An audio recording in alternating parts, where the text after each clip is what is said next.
Hello guys, आप लोग कैसे होंगे? एकदम बढ़िया होंगे, एकदम ठीक ठाक होंगे। चलो मैं आज एक्सप्लेन करने वाला हूँ एपिसोड 5 को। जैसे कि हमने पिछले एपिसोड में देखा था, ली अपना ड्रामा करते हुए मोंग के सामने कुछ शर्तें रखता है। ये बात सुनकर मोंग उस शर्तों के लिए मान जाते हैं। तभी ली अपने माइंड स्पेस के अंदर चला जाता है और उसके सामने एक दीवार होती है जिसको वो अपनी एनर्जी से तोड़ देता है। इतना करते ही ली के पास एक येलो कलर की रोशनी आ जाती है। हेवंस ने तुम्हें किस्मत बदलने की शक्ति दी है। तभी मोंग ली से बोलता है, तुम्हारी इस अचीवमेंट पर कांग्रेचुलेशन। ली मोंग को रिस्पेक्ट देते हुए बोलता है, आपका धन्यवाद। तभी इन दोनों को किसी की आवाज सुनाई देता है जो कहती है, ये कितना फ्रस्ट्रेटिंग है, तुम कितनी देर तक उसको टेस्ट करोगे, तुम जिद्दी बूढ़े आदमी, मैं अभी तो जा रही हूँ। ली और मोंग दोनों लोग उसको देखते हैं तो एकदम शॉक हो जाते हैं। तभी ली उसको देखकर अपने मन में कहता है, जियोक सेवॉल यहाँ पे क्यों है? अब आगे स्टार्टिंग में हमें थोड़ा पीछे वाला सीन दिखाया जाता है।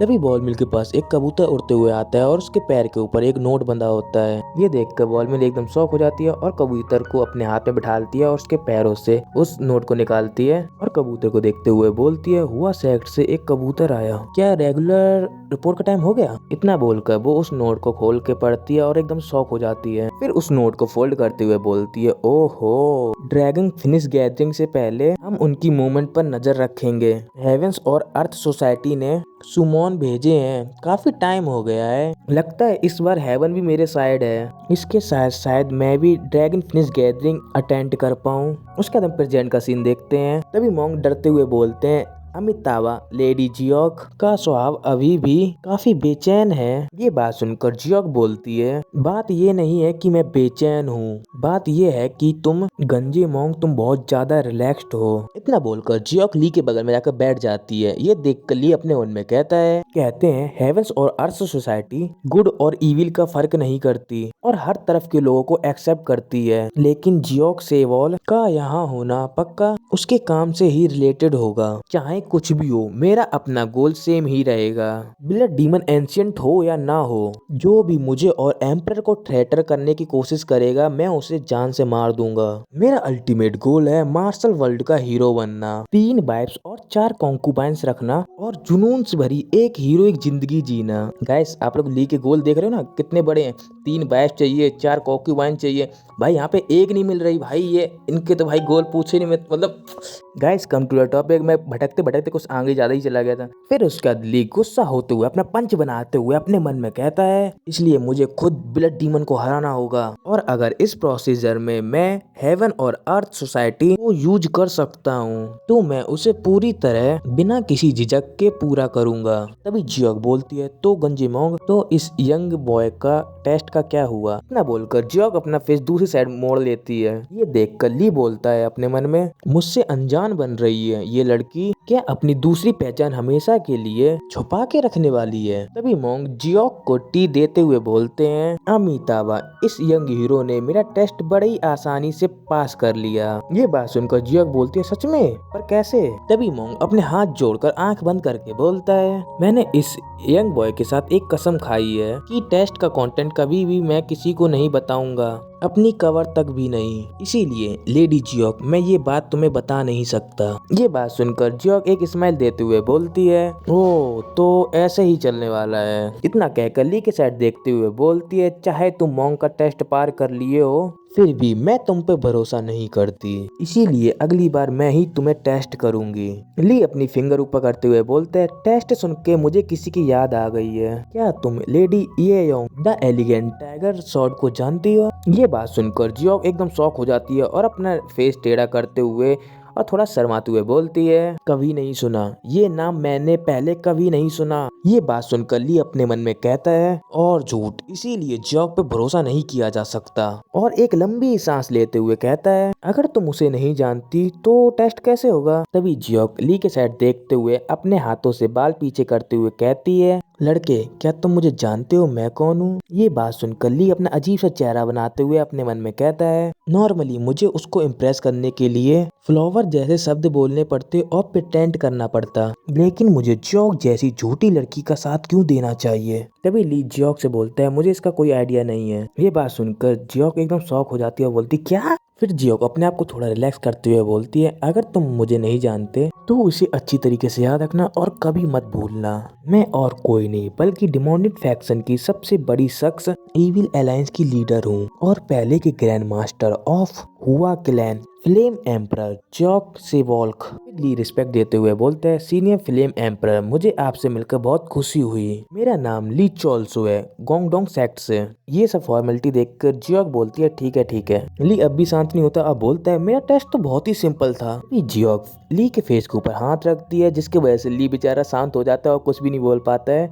तभी फिर जियोक बोलती है, तुम सीधे मेरे आंखों में देखो, कम से कम 15 मिनट तक बिना रुके। ये बात सुनकर बेचारा ली शॉक होते हुए अपने मन में कहता है, जैसे हमेशा इतनी खूबसूरत, सच में इतनी खूबसूरत की हद ही पार कर जाती है। गाइस आप लोग देख ही सकते हो कि अपनी ली की नजर कहाँ पे है और कहाँ पे खूबसूरती देख रहा है, तो मैं बोल नहीं सकता हूँ, आप लोग समझ जाओ। तभी जियोक ली से पूछती है, लड़के तुम मेरी खूबसूरती के बारे में क्या सोचते हो, सच सच बोल सकते हो। तभी ली एकदम सख्त लौंडा बनते हुए उसका हाथ दूर करते हुए बोलता है, फ्लेम एम्परर, जैसी आपकी सूरत है ग्रेट ब्यूटी अंडर हेवन, वैसे ही आप दुनिया की सबसे खूबसूरत है। ये बात सुनकर जियोक एकदम खुश होते हुए बोलती है, तो तुमने सच तो बोला, मेरा दिल बिल्कुल शांत है, ना धड़कन तेज हुई ना नजर हटी। आपकी ब्यूटी ओवरवेलमिंग है पर मेरा दिल उससे भी ज्यादा स्ट्रॉन्ग है। मैं गुस्सा नहीं हुई तो तुम और ऑनेस्टली बोल सकते हो। गाइस कंफ्यूज मत होना, ये सारी बातें जियोक बोल रही थी। तभी ली अपना चाय कप उठाते हुए बोलता है, मैं चुपचाप सेकंड गिन रहा था जब तक 15 मिनट कंप्लीट नहीं हुए। ये टेस्ट कितना बोरिंग है। ये बात सुनकर जियोक चिल्लाते हुए बोलती है, बोरिंग? तुम कहना चाहते हो कि दुनिया की सबसे खूबसूरत औरत को देखकर कुछ महसूस नहीं होता? ये बात सुनकर ली जियोक के साइड देखता है और अपना अजीब सा चेहरा बनाते हुए बोलता है, क्या मुझे तुम्हें सेड्यूस करना चाहिए या फिर कुछ ऐसा ही? ये बात सुनकर तो बेचारी जियोक एकदम मूर्ति बन जाती है और उसमें बीच में क्रैक भी आने लगते हैं। तभी मोंग खांसते हुए बोलते हैं, नमक मिर्च छिड़कते हुए, टेस्ट खत्म हो गया लेडी जियोक, तो रिजल्ट क्या है? ये बात सुनकर जियोक के मुंह से खून निकलने लगता है और अपना खून पहुंचते हुए बोलती है, पास है ली पास है। तभी मोंग बोलते हैं, अमिताभा स्वांग और धरती के लीडर की मंजूरी के साथ कल ह्यूमन लीडर के पद को छोड़कर ये यंग मैन अब officially heaven and earth society का मेंबर है। तभी ली अपनी जगह से उठता है और ग्रीट करते हुए बोलता है, आपका शुक्रिया। इतना बोलकर ली अपने मन में कहता है, ये रैंक हेवन अर्थ और इंसान से आनी चाहिए, ह्यूमन लीडर शायद डिमोनिक साइड से हैं। फिर मोंग टेबल के ऊपर एक टोकन और एक बांसुरी रखते हैं और कहते हैं, ये लो, ये तुम्हारी मेंबरशिप का सबूत है। तभी ली उस बिसल को उठाता है, थोड़ी देर देखता है और फिर पूछता है, क्या ये बिसल नहीं है? फिर मोंग उसका जवाब देते हुए बोलते हैं, ड्रैगन फिनिश गैदरिंग के लिए काफी लोग इकट्ठा हुए हैं, अगर तुम कभी भी सस्पिशियस सिचुएशन में पड़ जाओ तो इसे तोड़ देना। ये बात सुनकर ली समझ जाता है और उसको अपने कपड़े में रख लेता है और बोलता है, आपका इस चीज के लिए शुक्रिया। इतना बोलकर ली ग्रीट करते हुए बोलता है, अब मैं चलता हूँ। ये बात सुनकर मोंग कहता है, तो यहाँ से सेफली जाना। कदम देखते हैं जियोक को, जो अपने मुंह में कपड़ा फंसा के रो रही होती है कि ली वहाँ से जा रहा होता है और अपने मन में कहती है, ली चियोल्सो। तभी मोंग अपनी चाय की चुस्की लेते हुए बोलते हैं, लेडी जियोन, आपको थोड़ा काम डाउन होना चाहिए, मैंने पहली बार आपको इतना इरिटेटेड देखा है। ये बात सुनकर जियोक खिसियाते हुए बोलती है, क्या? फिर टीका कप उठाती है और बोलती है, तुम जैसे गंजे मोंग को क्या ही पता होगा। इतना बोलकर वो टीका कप उठाती है और पूरा पी जाती है। फिर मोंग जियोक को देखते हुए अपने मन में कहते हैं, सोचो डीमन फैक्शन की सबसे बड़ी शख्सियत जियोक सेबल का शांत दिल भी ऐसा हिल गया। आखिर उस लड़के और लेडी जियोक के बीच में ऐसा क्या रिश्ता है? फिर मोंग हमें जियोक सेबल के बारे में कुछ बातें बताते हैं। वो औरत जो 40 सालों से ज्यादा टाइम से ग्रेटेस्ट ब्यूटी अंडर हेवन के नाम से मशहूर है। वो योंग सोंग रीलम की एक महान मास्टर है और इंसानों के सारे गंदे और छुपे हुए डिजायर को पहले से समझ चुकी है। ली चोल्सो से पहले मैं सोच भी नहीं सकता था कि वो इतना ज्यादा हिल जाएगी। और जियोक अपना सिर पकड़ के बड़बड़ाते हुए बोलती है, मैं उसे छोड़ूंगी नहीं। मोंग जियोक की ऐसी हालत देख के हंसते हुए बोलते हैं, ये मत कहना कि तुम उससे पहले आदमी में इंटरेस्ट आ गया है जो तुम्हारा टेस्ट पास कर पाया। ये बात सुनकर जियोक गुस्से में कहती है, मुझे उसमें इंटरेस्ट होगा। इतना बोलती वो टेबल के ऊपर अपना घूंसा मार देती है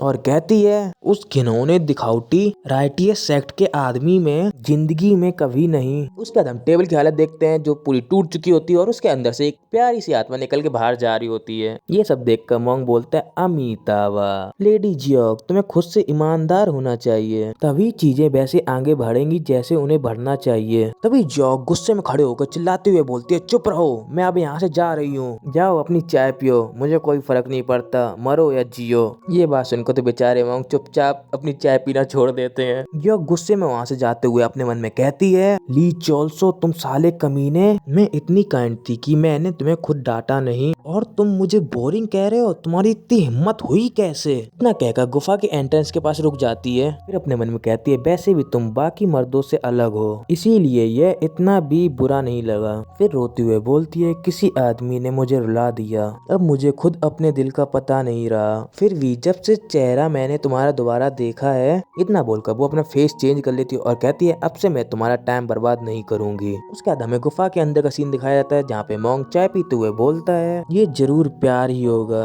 हाँ बिल्कुल प्यार ही है, लगता है मुझे भी अब यहाँ से निकलना चाहिए। इतना बोलकर वो अपना खाली कप नीचे रख देते हैं और कहते हैं, वैसे भी एक इमोर्टल मेहमान आ रहा है। उसके बाद हमें सैलून टेम्पल के बाहर कैरेज का सीन दिखाया जाता है और उस कैरेज के पास बहुत सारे गार्ड होते हैं। उस कैरेज को लेकर सैलून टेम्पल के बाहर आ जाते हैं और वहीं पर रख देते हैं। तभी एक गार्ड चिल्लाते हुए बोलता है, हाई प्रिंसेस आ चुकी हैं। ये आवाज सुनकर सभी आदमी पीछे मुड़ के देखने लगते हैं कैरेज के साइड। तभी उस कैरेज से प्रिंसेस उतरती हैं और चलते हुए कहती हैं, तो आखिरकार अब हम पहुंच ही गए। लॉर्ड नोया, क्या आप ठीक हैं? फिर हमें प्रिंसेस के बारे में बताया जाता है, प्रिंसेस ताइबियो नेम जुगायोल। और गाइस यहीं पे होता है अपना एपिसोड का डी एंड, और इसका अगला एपिसोड 2 दिन बाद आएगा।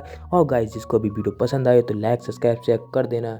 और मैं आपको एक चीज़ पूछना चाहता हूँ, मैंने बैकग्राउंड में एक म्यूजिक डाला है, तो आप लोग कैसा लगा, अच्छा लगा या नहीं लगा तो बता देना मुझे।